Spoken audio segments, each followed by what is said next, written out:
Former NBA legend Michael Thompson, yep, Klay Thompson's dad, recently sat down for an interview and admitted he was starstruck when he met Caitlin Clark. And get this, he didn't hold back at all when it came to calling out how the WNBA has been treating her. He kept it real, and honestly, what he said might ruffle some feathers. So, former Lakers star Michael Thompson, yep, Klay Thompson's dad, shared in an interview that he spotted Caitlin Clark while in Indiana. But get this, he was so starstruck, he completely froze and didn't even say a word to her. When I was in Indy, I didn't care about that. The only thing I remember about Indy is when I was leaving Cambridge Arena in the loading dock, Caitlin Clark walked right by me, and I froze. I didn't say hello to her. How about that?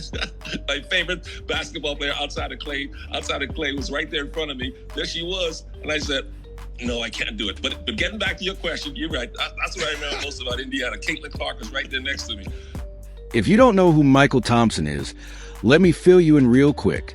He was part of the legendary Showtime Lakers from 1987 to 1991.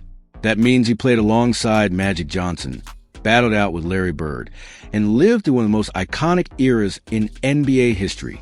And we're not talking about just any role player. Michael Thompson was the #1 overall pick in the NBA draft and had a 14-year career. So when a guy like that says he's starstruck by Caitlin Clark, that means something. This is a man who's easily impressed. He's been around the biggest names, brightest lights, and loudest arenas, but seeing Caitlin Clark in person had him completely frozen. That's wild. Even more impressive, Michael's been a fan since her Iowa days. He's reportedly told colleagues, "You gotta start watching women's basketball.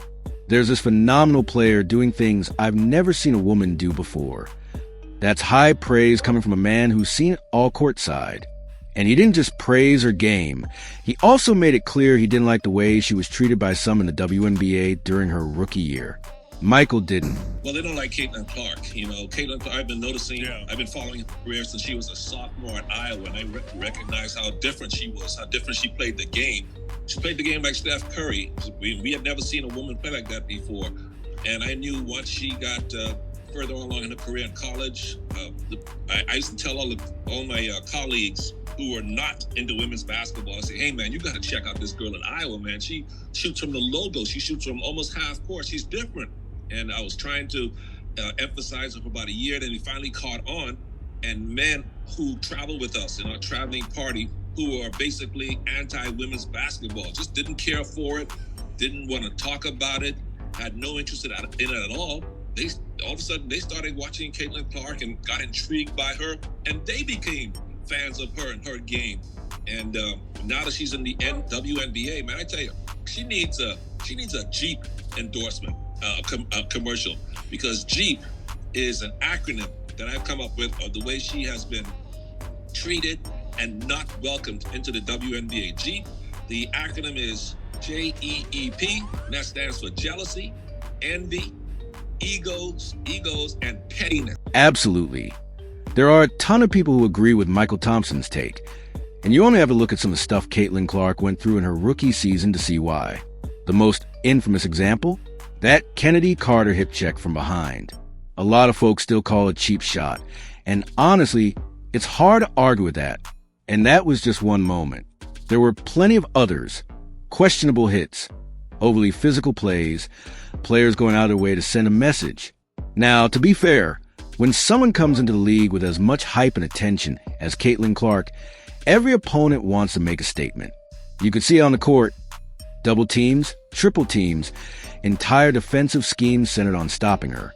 She was at the top of every scouting report, and it showed. People kept saying, "You never see someone do this to Kobe Bryant," implying there's a level of respect or at least caution you give the generational talents. On the other hand, others said, "Hey, this is just her welcome to the league moment." Either way, you can't deny the energy everyone brought when playing Caitlin. There was always something extra. The spotlight wasn't just on her, it was on them too, and they wanted to show out. Still, it got to the point where people started questioning whether the physicality was excessive. And honestly, if I'm the WNBA, I'm thinking long term. You got a player like Caitlin Clark, someone who brings in millions of new viewers, jersey sales, sponsorships. You want her on the court, not injured. But you also don't want to lose that competitive fire the league is built on. It's a delicate balance. And let's be real. Caitlyn's not coming into this next season the same player. She's had time to rest, recover, and bulk up. She's not going to be getting tossed around like last year. Don't forget, she went straight from an NCAA championship run into a grueling WNBA rookie season without a real break. Now, she's had the offseason to actually train and recharge. Plus, fans know the legend. She lives in the gym. Whether she's in Indiana or traveling across the country, you'll catch her putting up shots. She even turned down joining the unrivaled league just to focus on recovery and building her game. She knows what's at stake. This isn't just about her career. It's about elevating the league as a whole. And I don't think there's ever been a WNBA season with this much anticipation. We're talking 8 months of build-up. Fans are starving for it. Personally, I can't wait to see her and the fever hit the floor. I'm excited for the whole league. Nafisa Collier is a beast. I've been loving Courtney Williams' game, and I'm really curious to see how the Aces bounce back. Oh, and Maureen Johannes with Natasha Cloud on the Liberty? That's going to be a must-watch team. Let's just say WNBA 2025 is about to be. As the Indiana Fever just dropped a fresh workout video featuring Aaliyah Boston, you can already see the intent. She's putting in serious work on her mid-range game and floaters. And don't get me wrong, that's great to see. Those are tools she'll absolutely need in the paint against some of the elite defenders in the WNBA. But personally, I'd really love to see her stretching out to the three-point line a bit more. Because here's the thing. Aaliyah's got the strength and the footwork to dominate inside, no doubt. But if she can start knocking down threes with consistency, that changes everything. That's how she starts to separate herself from the rest of the league's bigs. It would open up the floor, give Caitlin Clark even more room to operate, and make that Fever offense way more dynamic and unpredictable. Right now, Boston doesn't take many threes, and when she does, the percentage just isn't there yet. But if she adds that to her bag, with her already strong pick-and-roll chemistry with Caitlin and her incredibly high basketball IQ, phew, the Indiana Fever might be cooking with real fire next season. It all feeds into the kind of modern, motion-heavy offense the Fever seem to be building. And with Caitlin out there spreading the defense, Boston stepping out, and keeping defenders honest would be a nightmare to guard. If she add that outside shot, watch out, WNBA. Here's the new Caitlin Clark video going viral on Twitter.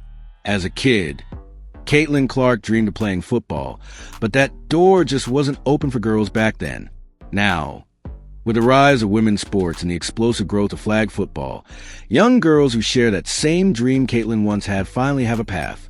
The opportunities, they're wide open, and the future is bright.